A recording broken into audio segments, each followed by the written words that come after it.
My name is Carrie and I'd like to tell you the story of a pagan ritual that we performed to honour a very special time of year.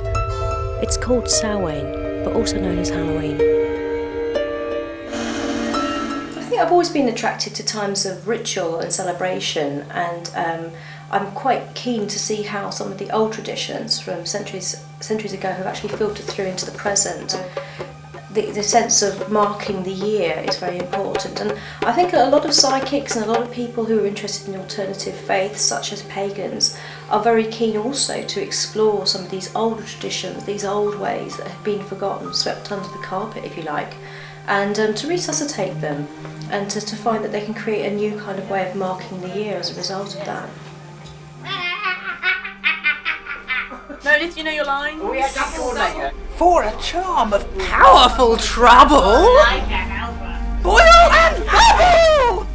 There's a lot of symbolism and a lot of myths and legends around this time of year, and we're going to weave this into the script and invite people to actually take part and to hopefully achieve some kind of personal transformation through taking part in this. Call to the dead!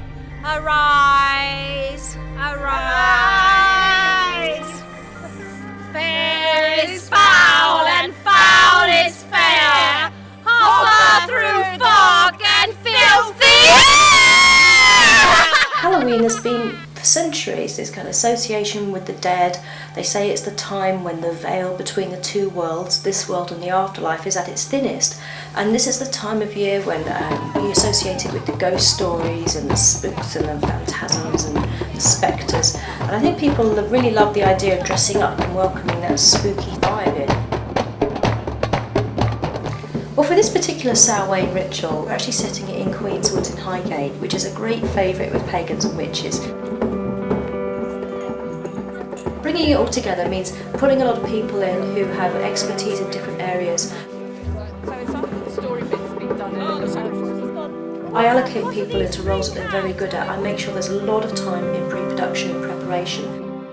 The team involved are a diverse bunch of friends that I've been working with over the years. And we have people who are very good at the technical side of things, and if you say, look, we're out in the middle of the woods and we want to have music, we want to have a PA system, we've got no electricity, they will magic something up in no time at all. It's absolutely remarkable.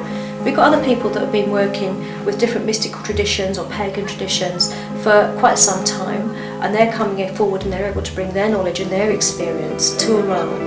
And it means that each person involved, if they take on a role, I know that I can lead them to get on with it, and that they'll not only stick to the script that I've written, but they'll be able to hold themselves with a lot of presence. Well, one of the dangers about public performances is that, sometimes they can lose their magical charge, and for anyone who's been to lots of public rituals and for people who practice privately, you know what I'm talking about. Within a small group, it can be a lot more intense, a lot more intimate. So if you want to try to bring that into a public performance, it is a little bit of a challenge, because you've got to meet several criteria. You've got to provide a level of entertainment, and for those who don't necessarily want to really tune in, you've got to have them entertained on one level as well. But for those who are also going there to have some kind of magical connection, a magical experience, you've got to give the opportunity for them to really tune in and interact in that way. Hey, with the witches! Okay, with the verve of Lepra above it. It is possible to build that energy up, but the way that you do that is really, it involves suspension of disbelief of everyone there. And if I can't do it, then how can I expect anyone else to do it? So that's really why I have to immerse myself totally in the role. And with that conviction, that will actually become infectious and it will spread out to everybody else.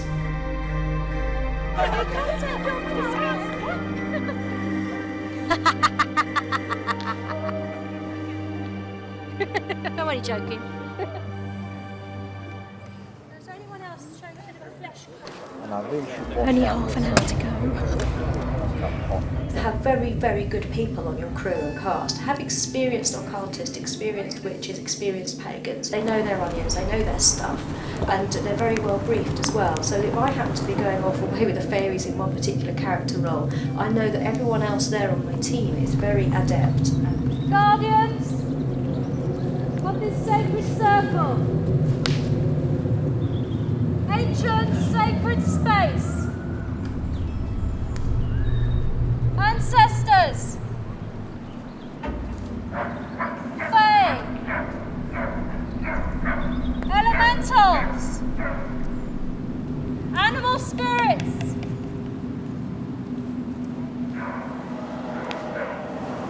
for your protection and your blessings. As we open this circle, in the end of October, you've got a lot of the plant life, a lot of the nature around you is sort of starting to die off for the winter. And I feel that this became associated with the time of the dead centuries ago because of this. Everything around seemed to be dying. So this seems to be a good time to associate with the dead, with those that have passed over. It's a time when they say that the veil is at its thinnest. So if there are those that have passed over that you want to have any kind of contact with, this is a very good time to do it. It becomes a time of remembrance. I mean, Halloween is actually the eve of All Souls' Day. Hecate is the archetypal goddess of the witches. She's a great favourite with Wiccans. She is the figure that really children would grow up thinking a witch is. They may not understand too much about it, but you know, this traditional image of the crone, dressed in black, circling around a cauldron, that is the image of Hecate that has sort of permeated into storybooks and fairy tales over the generations. Ever since the days of Shakespeare, when he wrote them into Macbeth.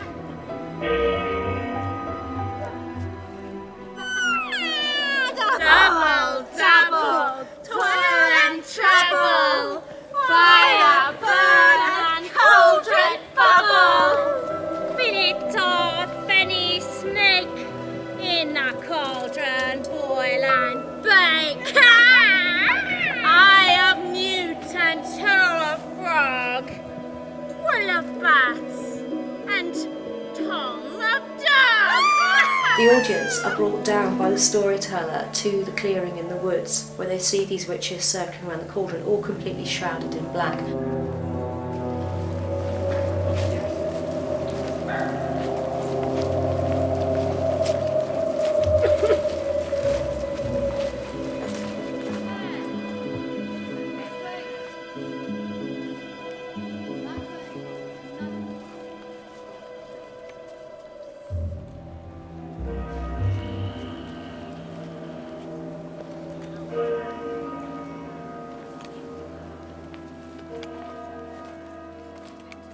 Now, the veil between the two worlds is at its thinnest.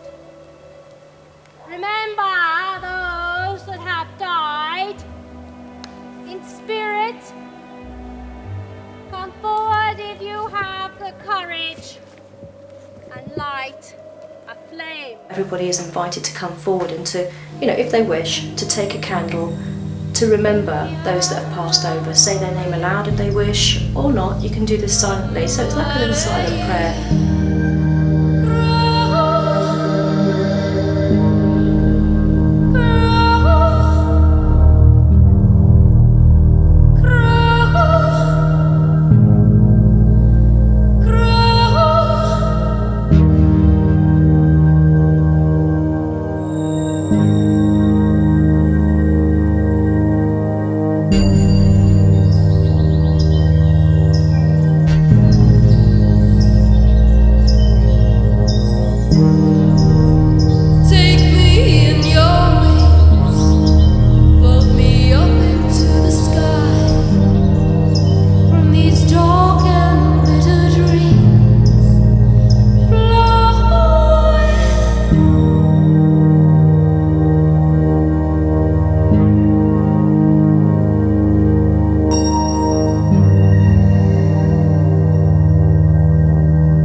And after this, we think, well, is that it? No, it's not. We're not done yet, because the witches then go on to explain that there's more to it at this time of year, because at this time of the year, perhaps the dead can also walk.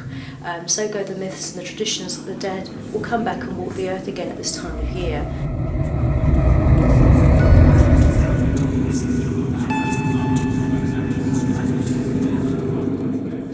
Our witches then invoke, they conjure up the Mexican Day of the Dead, who then appear from the twilight in the woods and come join the assembled company.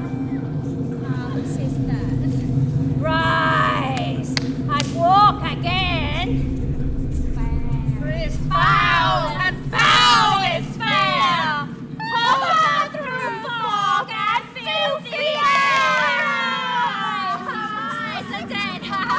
The dead can then go around to everybody who's there, and the storyteller will encourage them to interact with the dead and say, well, you know what, have a drink with them, have a bit of a laugh.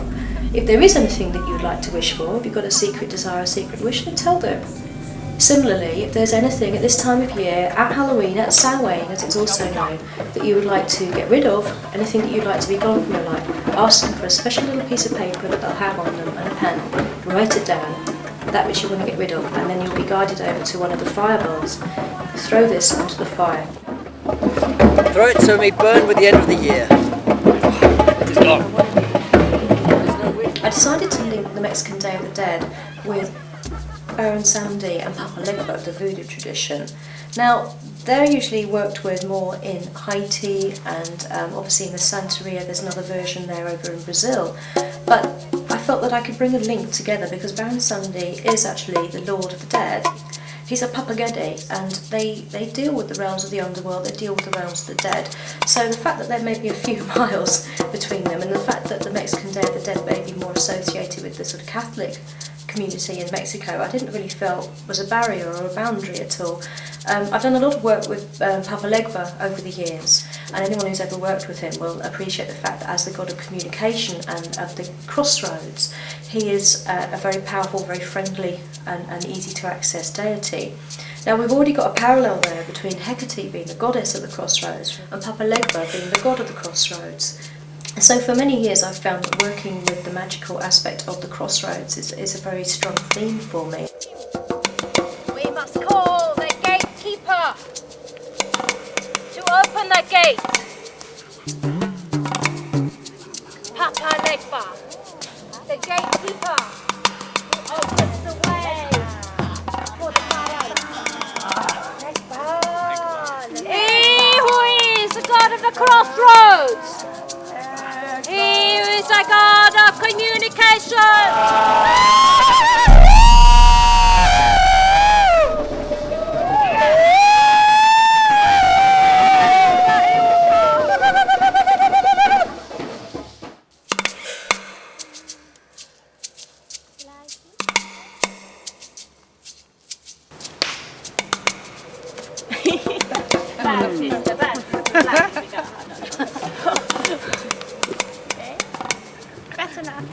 Papa Legba, open the gate for us. Open the gate and let the Baron in. Look. Master of the way, comforter and destroyer, healer and death dealer.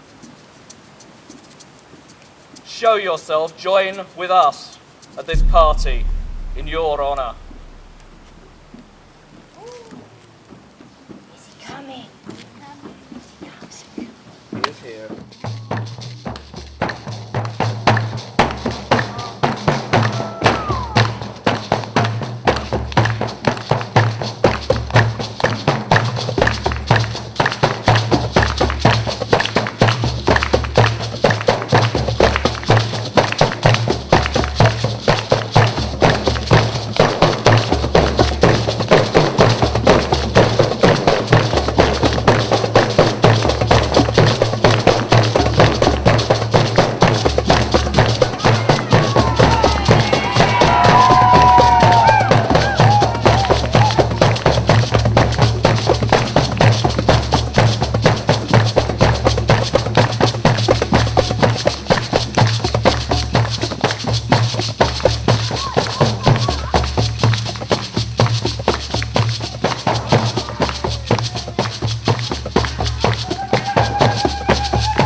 Don't be afraid to break with traditions. I mean, the whole thing about paganism, the appeal to many people is the freedom of expression, the freedom of spiritual practice. And so then we are in danger occasionally of almost being our own worst enemy if we put too many restrictions on ourselves and go, oh no, that's Greco-Roman, you can't mix it up with anything from Africa. But do also be aware that these deities, they do have an energy, they do have life and soul really. They do have their likes and dislikes. So, if two particular deities had mythically and throughout legends been known to absolutely hate each other, might not be the best idea to invite them to dinner at the same time, really.